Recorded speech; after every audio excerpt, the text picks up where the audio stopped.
Nous devons aider le continent africain. To live with us, the European dream. Good friend of Taiwan.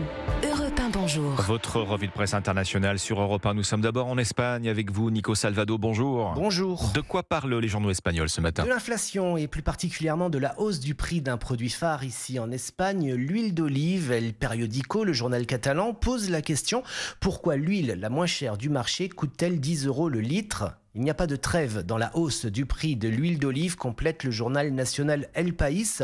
Pour la version espagnole de 20 minutes, l'huile d'olive devient carrément de l'or liquide. Alors, ce que racontent tous ces articles, c'est qu'il y a une véritable pénurie de ce produit en raison d'une mauvaise récolte cette année.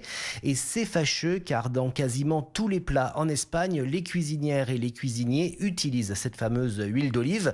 Dépité, l'édito d'El Periódico se demande si dans le futur, il faudra faire frire les plats avec de l'eau du robinet. Nous sommes au Canada également ce matin avec vous, Alexandre Lepoutre. De quoi est-il question dans les journaux canadiens ?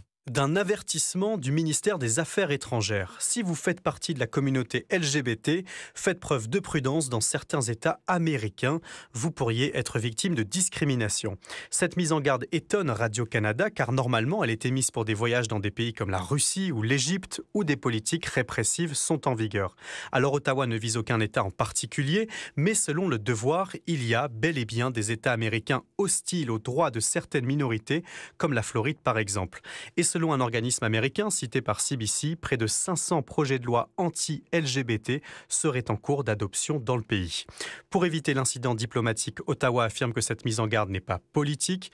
L'ambassadeur des États-Unis au Canada répond que son pays promeut la tolérance et l'inclusion. Merci Alexandre Lepoutre. 6h54, bon réveil, vous êtes sur Europe 1, premier vendredi thématique.